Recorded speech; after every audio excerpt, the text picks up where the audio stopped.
तो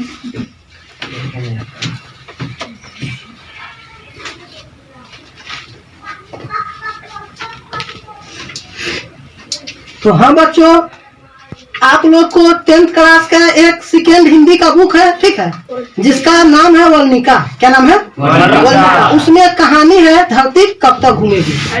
जो वल्मिका जो सेकेंड बुक है उसकी कहानी का क्या नाम है? धरती कब तक घूमेगी। ये जो कहानी है धरती कब तक घूमेगी, सावर दैया के द्वारा रचित है। किसके द्वारा रचित है? सावर दैया के द्वारा लिखा गया ये कहानी है, ठीक है। सावर दैया राजस्थानी भाषा के एक प्रमुख कहानीकार थे। कौन भाषा के थे? राजस्थानी भाषा के, ठीक है। राजस्थानी भाषा में ये कहानी सावर दैया द्वारा धरती कब तक घूमेगी लिखा गया है, ठीक है। इसके हिंदी में अनुवाद कहानीकार यानी सावर दैया ने स्वयं किया है। धरती कब तक घूमेगी जो राजस्थानी भाषा से लिया गया कहानी है, ठीक है, उसका हिंदी में अनुवाद सावर दैया ने स्वयं किया है, ठीक है। ये जो कहानी है धरती कब तक घूमेगी, इस कहानी को हम कह सकते हैं एक माँ, ठीक है, 2 वक्त की रोटी और 3 बेटे की कहानी है, अथवा 3 बेटे 1 माँ और 2 वक्त की रोटी की कहानी है। इस कहानी में माँ सीता रहती है। ये जो सीता है रामायण के सीता नहीं है, ठीक है। इस कहानी के सीता है धरती कब तक घूमेगी। सीते माँ के 3 बेटे रहते हैं। अब पूछा जाएगा सीता माँ के कितने बेटे थे? 3। याद रखेंगे। सीता माँ के पास 3 बेटा रहता है, इसलिए इस कहानी को एक माँ 3 बेटे और 2 वक्त की रोटी की कहानी भी कर सकते हैं, ठीक है। इस कहानी में माँ और बेटा को छोड़कर महत्वपूर्ण स्थान रोटी के रह जाता है। माँ का कोई स्थान नहीं रहता है, ठीक है। जिस प्रकार धरती माँ पर हम बहुत सारे जुर्म करते हैं, बहुत सारे अति करते हैं, लेकिन धरती माँ हमें कोई नुकसान नहीं पहुंचाती है, उसी प्रकार माँ भी होती है। बेटा से कितना भी दुख सुख सह ले, लेकिन उसको कोई नुकसान नहीं पहुंचाना चाहती है, ठीक है। तो सीता माँ के 3 बेटे रहते हैं। सीता माँ कितने बेटे हैं? 3। सबसे बड़ा बेटा जो है उसका नाम रहता है कैलाश। सीता माँ के सबसे बड़ा बेटा के नाम क्या रहता है? कैलाश। उसके मझला बेटा रहता है दूसरा स्थान पर, उसका नाम रहता है नारायण। दूसरा बेटा के नाम क्या रहता है? सबसे छोटा बेटा के नाम रहता है बिज्जू, ठीक है। सबसे बड़ा बेटा के नाम क्या हो गया? कैलाश, ठीक है। उसके बाद दूसरा नंबर के बेटा के नाम नारायण, ठीक है। और तीसरा नंबर का जो मेरा सबसे छोटा, ठीक है। सबसे बड़ा बेटा कैलाश है, ठीक है। उसकी पत्नी के नाम रहता है राधा। कैलाश के पत्नी के नाम क्या रहता है? उसके बाद नारायण के जो पत्नी के नाम है भावली। क्या नाम है? भावली। और तीसरा स्थान पर है बिज्जू। बिज्जू के पत्नी के नाम रहता है पुष्पा। क्या रहता है? पुष्पा, ठीक है। और ये कहानी शुरू होता है एक दिन सीता माँ के बड़े बेटे कैलाश अपने दोनों भाई को बुलाकर, सुबह का समय रहता है चाय पर, और दोनों भाई से कहता है तुम लोग बताओ, मम्मी का पूरा खाना पीना खर्चा हम ही ले रखे हैं, तुम लोग बताओ घर के कौन हिस्सा में तुम लोग बराबर नहीं लिया है, जमीन के कहां से हिस्सा में तुम लोग नहीं लिया है, ठीक है। से तो उसकी जो दूसरा नंबर का जो भाई रहता है नारायण कहता भैया आप कहिए, हम लोग भी मम्मी को रखेंगे क्या? रख लेंगे मम्मी को। कहता ठीक है। तो मम्मी क्या होगी, 1 महीना हमारे यहाँ रहेगी, 1 महीना नारायण के यहाँ रहेगा और 1 महीना बिज्जू के यहाँ रहेगा। बाली से रहेगी 1 महीना इसके यहाँ, फिर 1 महीना इसके यहाँ खाएगी, फिर 1 महीना इसके, ऐसे करके माँ को बाली लगा के कर दे। सीता ये बात सब सुन रही होती है, उसको बड़ा दुख होता है। सीता सोचती है अगर आज मेरा पति जिंदा रहता, उसको बहुत गुस्सा आता, तीनों बेटा वो घर से निकाल देता। मेरे जो पति है मर गए, उसके बाद हमने क्या किए, इसको दूसरे के यहाँ मजदूरी करके, ठीक है, खेत में काम करके तीनों बेटा के पढ़ाई लिखाई में कहीं से कोई कसर नहीं छोड़े। जितना पढ़ाना लिखाना था अच्छा से पढ़ाए लिखाए, ठीक है। और आज हम सोचे थे कि तीनों बेटा जब बड़ा हो जाएगा सबका शादी विवाह भी करा दिए, सबको बेटा बेटी सबका घर और पढ़ा पूरा, किसी को कोई चीज की कमी नहीं है, ठीक है। हम सोचे थे जो हमारा जो बुढ़ापा होगा, बुढ़ापा का तीनों क्या बनेगा, सहारा बनेगा। मुझे नहीं मालूम था कि इस सब के लिए हम क्या होंगे, बोझ बन जाएंगे। क्या बन जाएंगे? बोझ बन जाएंगे, ठीक है। और सीता माँ को अंदर से बहुत ग्लानि होती है, लेकिन फिर वो सोचती है चलो मेरे बेटा को इसी में खुशी है तो चलो ऐसे ही रहते हैं, ठीक है। ऐसे ही 5 वर्ष बीत जाता है। 1 महीना बड़ा बेटा कैलाश के यहाँ, दूसरा महीना नारायण, फिर तीसरा महीना बिज्जू, फिर कैलाश नारायण बिज्जू, ऐसे ही चलते रहता है। लेकिन इस 5 साल में भी शांति से सीता नहीं रह पाती है। कोई भी झगड़ा हुआ बड़ा बेटा से हो, बड़ी बेटी से, किसी से हो, पुतों से हो, बीच में सीता माँ को अति कर दे, सासू माई देखे है। ऐसे ही एक समय की बात है, बिज्जू के हिस्सा में सीता माँ थे उस महीने।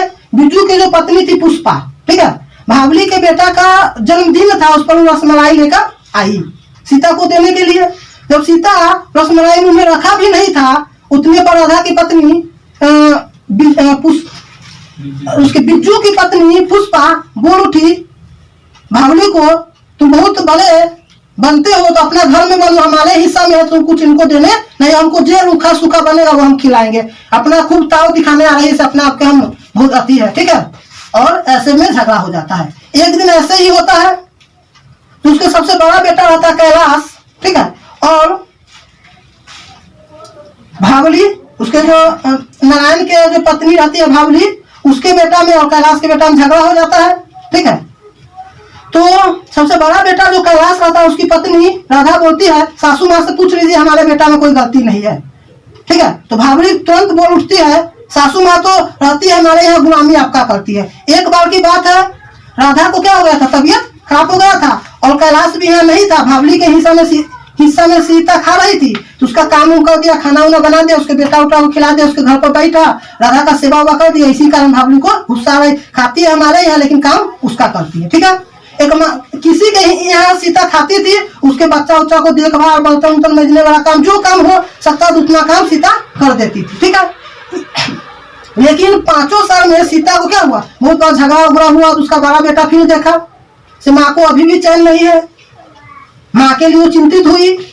हुआ कौन, कैलाश। फिर हुआ क्या कि अपने दोनों भाई को बुलाया, कहा से देखो माँ इसके घर से इसके घर उड़कना हमको अच्छा नहीं लग रहा है, 1 महीना हमारे यहाँ खाएगी, फिर उसके यहाँ जाने वाला काम हमको अच्छा नहीं लग रहा। हम लोग आप क्या करते हैं, तीनों आदमी 50-50 रुपया का महीना माँ को देंगे।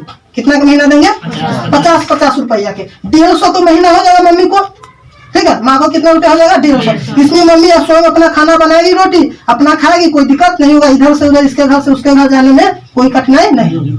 सीता घर के अंदर ही बात सब सुन रही होती है, ठीक है। सीता को अंदरे अंदरे बहुत गवानी होती है, सोचती है हम हमारे 2 वक्त की रोटी के लिए ये सबको कितना बोझ बन गए हुए हैं। कोई एगो बेटा हमको सही से नहीं खिला सकता है, हमको किस चीज की मजदूरी लोग देना चाह रहा है। अभी हमारे शरीर में इतना ताकत है, किसी के यहाँ बर्तन मज देंगे या कामों खेत में जाकर कर लेंगे, इससे ज्यादा करा लेंगे। ऐसे ऐसे तो 3 के हजारों को क्या कर सकते हैं, अपने कमा के खिला सकते हैं, ठीक है। ये बात सब सीता क्या करती है, सोचती है, ठीक है, और तभी कुछ नहीं बोलती है। तो उसका जो सबसे बड़ा बेटा कैलाश रहता है, वो खाता सबको 50-50 रुपया देने, नारायण कहता ठीक है। आन दिन बिज्जू भी नहीं बोलता था, एकदम हमेशा चुप रह कर सुनता ही था। लेकिन आज बिज्जू भी कहता है ठीक है भैया से अच्छा लगा, मम्मी को इधर उधर जाने से 1 नंबर होगा, ठीक है, वो भी बोलता है। लेकिन किसी में से फिर एक बेटा ऐसे ही बोलता है, माँ का भी तो राय जान लीजिए, माँ का क्या मन है। तो जो बड़ा बेटा कहता है माँ हम लोग का हमेशा ख्याल रखती है, हम लोग का जो निर्णय लेते हैं उसमें माँ खुश है, माँ से पूछने की क्या जरूरत है इस बात के लिए कि माँ को क्या पूछने का इतना छोटी बात के लिए, ठीक है। सीता को अंदर घुटन महसूस होती है, उसको पृथ्वी क्या लगने लगता है, छोटा लगने लगता है जैसे पृथ्वी सिकुड़ गया हुआ है, ठीक है। और उसी रात अंधेरा रात में ही सुबह से होने से पहले ही अपनी जो कपड़ा रहता है मैला कुचरा कला उठना वो सब लेकर गठली बांध कर अंधेरे में रात में घर से निकल जाती है, ठीक है। उस समय उसके लिए जो आसमान होता है पूरा क्या रहता है, अनंत रहता है, उसको पूरा संसार खुला हुआ एकदम अच्छा लगता है। सोचती कहीं हम जाकर किसी के यहाँ मेहनत मजदूरी बर्तन माज कर अपना क्या करेंगे, जीवन यापन चलाएंगे, लेकिन इस घुटन वाली जिंदगी से हम कैसे ही राहत, ठीक है। सीता सोचती है, मतलब कि इस कहानी के जो कहानीकार है, ठीक है, हमें यह बताना चाहते हैं एक बेटा है जो अपनी माँ को बोझ समझ रही, फिर उस बेटे के भी उसका बेटा होगा, यानी सीता माँ के जो बेटे हैं उसको भी तो बेटा होगा। ये सब भी बूढ़े होंगे, समय आएगा तो हमेशा तो जवान रहेंगे नहीं, ठीक है। इसका बेटा भी इस सब बात देख रहा है, इस सब के साथ भी ऐसे करेगा तो कैसे होगा, ठीक है। इसके बेटा कोई बात सोचना चाहिए, ठीक है। इसी पर कहानी खत्म होती है। धन्यवाद।